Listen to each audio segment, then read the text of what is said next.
What's up, guys, and welcome back to my channel. Kamaru Usman has issued another heartfelt apology following the leaked FaceTime call involving Anthony Joshua.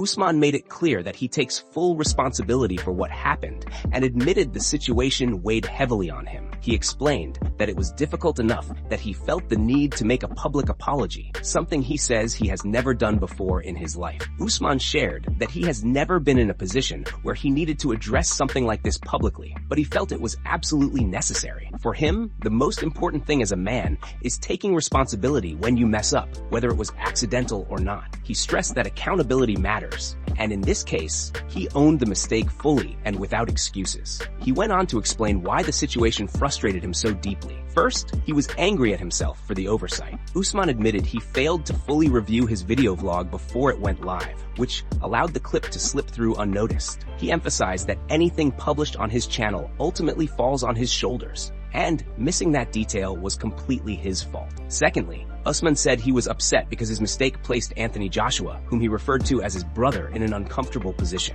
He did not like seeing people judge, speculate, and question Joshua's demeanor or intentions based on that leaked moment. Watching the public reaction only added to his frustration. More than anything, Usman said he was angry with himself for even giving people an opportunity to go after Anthony Joshua in that way. He explained that this was never his intention and that he regrets opening that door entirely. The situation, according to Usman, goes against everything he stands for. He reiterated multiple times that he takes full responsibility and cannot apologize enough. Usman said he still feels terrible about it and that the feeling has not gone away. He described his character as something he takes very seriously and does not play with, which is why the situation has affected him so deeply. He closed by reinforcing that accountability and respect remain core values for him, and he is committed to learning from the mistake and moving forward. And before we continue, make sure to leave a like on the video and subscribe to help support the channel. Moving on to another news. RDR has shared his thoughts ahead of his upcoming fight against Boralo at UFC 326. And he believes this matchup could not be more perfect. Speaking about the bout, RDR explained that the timing, opponent, and situation all line up well for where he is at in his career. He sounds motivated again and ready to fully commit to a strong training camp. RDR said he is finally getting back to a place where he feels ready to train hard and push himself again. With the fight booked for March 7th, he feels the schedule gives him enough time to properly prepare and return to full training mode. He described the matchup with Boralo as a very cool and exciting fight, one that plays well into his skill set and challenges him in the right way. While he is currently competing at middleweight, RDR also spoke openly about his long-term plans. He admitted that the constant weight cuts have taken a serious toll on his body, especially over the past year. Because of that, he would like to eventually finish his career at light heavyweight and avoid putting his body through that kind of strain anymore. That said, RDR made it clear he is not rushing the move. He believes he still has a lot left to prove at middleweight before making the jump up in weight. He wants to show that he belongs among the top fighters in the division and feels there is unfinished business he needs to handle first. One of his main goals is proving that he can beat Brendan Allen on any given night, except for their fight in Canada. He also stated that he wants to fight his way through the division and earn a shot at the belt. For now, RDR is fully focused on Boralo, confident in the matchup and determined to make the most of this opportunity as he continues pushing toward bigger goals in the UFC. Moving on to another news, Paddy Pimblett has gone off while addressing his recent back and forth with Dan Hooker. The heated exchange started after an interview Paddy did with the MMA guru last week, where he used a harsh analogy to describe how bad he believes Dan Hooker's grappling is. That comment quickly went viral and sparked a response from Hooker that took things in a much darker direction. According to Paddy, Dan Hooker fired back by insulting him and then bringing up Paddy's close friend Ricky, who tragically died by suicide in 2022. Paddy says that crossed a serious line and completely changed the situation. He explained that he never said anything disrespectful about Dan Hooker's mother and feels his words were twisted to justify an extremely personal attack. Speaking in an interview with Main Event TV, Paddy made it clear where he stands. He said he never said a bad word about Hooker's mom and even described her as probably being a lovely woman. Paddy stressed that his comment was simply an analogy meant to highlight Dan Hooker's grappling ability. not a personal insult toward his family. In contrast, he believes Hooker mentioning his late friend was totally unacceptable. Paddy went on to explain how strange the reaction has been since the incident. He revealed that members of his friend's family even reached out to him, confused and upset by what was being said online. He pointed out that many people focused entirely on criticizing his original comment, while barely anyone called out Dan Hooker for bringing up someone who has passed away and cannot defend himself. He added that this is just how the MMA world works sometimes. No matter what he says or does, he feels people are always ready to paint him as the villain. Paddy reiterated that his words were taken out of context and blown way out of proportion, while what Hooker said was far more serious and personal. Paddy also took shots at Dan Hooker's recent record, saying Hooker is beneath him now,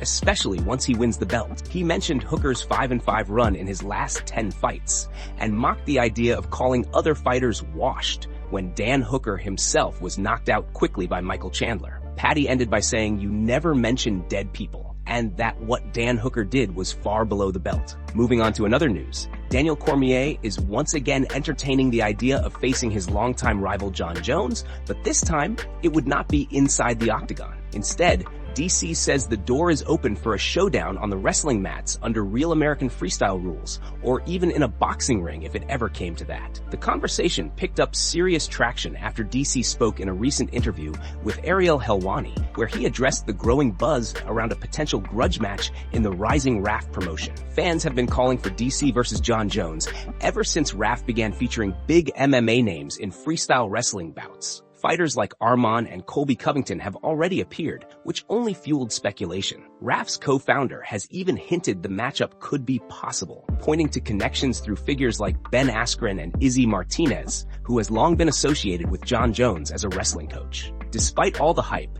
DC made it clear that he is not looking to compete in general. At 46 years old, retired from fighting, and now firmly settled into his role as a UFC commentator and coach, he says he is happy with where life has taken him. He joked about the gray in his beard and admitted that the grind of competition is no longer something he wants on a regular basis. However, when the subject turned specifically to Jon Jones, DC admitted that the competitive fire still burns. He said that while he does not want to wrestle just anyone, he would absolutely wrestle Jon Jones if Jon wanted it. According to DC, the rivalry is different, and that alone would be enough to bring him back onto the mat. DC also explained that making something like this happen would cost a massive amount of money, and only a very small group of people could realistically pull it off. He added that while wrestling fantasies sound fun, he is not convinced Jon would be willing to step into a match where DC believes he could embarrass him. When asked if RAF had reached out to him directly, DC said no, they have not. He also clarified that his hesitation has nothing to do with Izzy Martinez or any loyalty issues. He simply does not want to wrestle matches anymore, unless it is Jon Jones standing across from him. As for fighting, DC shut that idea down completely. He said he is done with MMA and has no interest in taking damage at this stage of life. Still, he surprised many by adding that he would be open to boxing Jon Jones. DC laughed and said he would gladly box him and box his face up, making it clear that while he is retired, the rivalry is far from dead. Moving on to another news, Dana White has officially shut down the idea of Conor fighting Michael Chandler at the White House. During a recent interview, Dana was asked whether the long-discussed matchup between Conor and Chandler was something that could realistically happen in that setting. His answer was short and direct. He said no, explaining that the talks around that fight were from a couple of years ago, and that it is not something he would entertain for the White House. In the same interview, Dana also addressed the current situation surrounding Arman and why he was passed over for a lightweight title shot. Dana stated that it should have been Arman, but made it clear that Arman now has to work his way back up. He explained that Arman had an opportunity and did not take it. And when it comes to fighting for a world championship, the UFC needs to be able to count on someone. Dana emphasized that reliability matters at the highest level. If someone is going to compete for a title, they must be dependable in every aspect. He compared the situation to other cases the promotion has dealt with, pointing out that opportunities do not always come twice in the same way. Dana suggested that Arman's situation is not about being ignored, but about making the most of the chances that are given. He also mentioned that Arman has already been in big fights and recently competed against Dan Hooker, where he got the win. However, Dana noted that even outside the fight itself, issues can still arise, referencing how close things can come to going wrong. According to Dana, it is not a matter of Arman never getting an opportunity because he already had one. Dana then compared it to past situations, like when Belal Muhammad went on a long winning streak and kept asking how many fights he needed to win to earn a title shot. Dana made it clear that this is not that kind of situation. For now, Arman must rebuild momentum and prove he is ready to be counted on again at the championship level.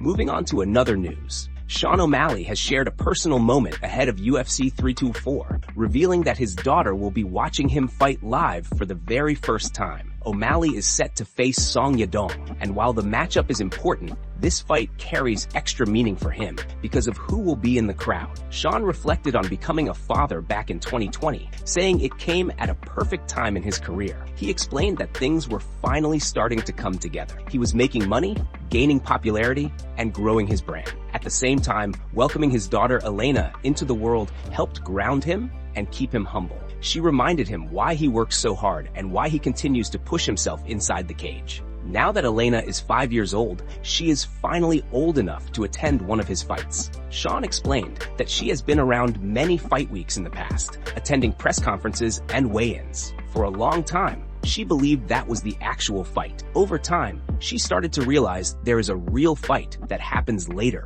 especially after seeing it on television. This time, Elena will be there to witness everything firsthand. Sean admitted that knowing his daughter will be watching makes him feel different in a way he has never experienced before. He pointed out that many famous and powerful people have attended his fights over the years, including Donald Trump, Dana White, and Mark Zuckerberg. But none of that ever affected him emotionally. To Sean, those are just people. What truly matters to him is that his little princess will be sitting there, watching her dad do what he loves. He described the feeling as exciting and emotional, adding another layer of motivation as he prepares for one of the biggest fights of his career at UFC 324. Moving on to another news, Luke Thomas recently broke huge news about the UFC and Dana White, revealing that Dana no longer holds the same level of power he once did. According to Luke, Dana is no longer the person making the most critical decisions in the company. That responsibility has largely shifted to Mark Shapiro, who now wields far more influence behind the scenes than Dana does.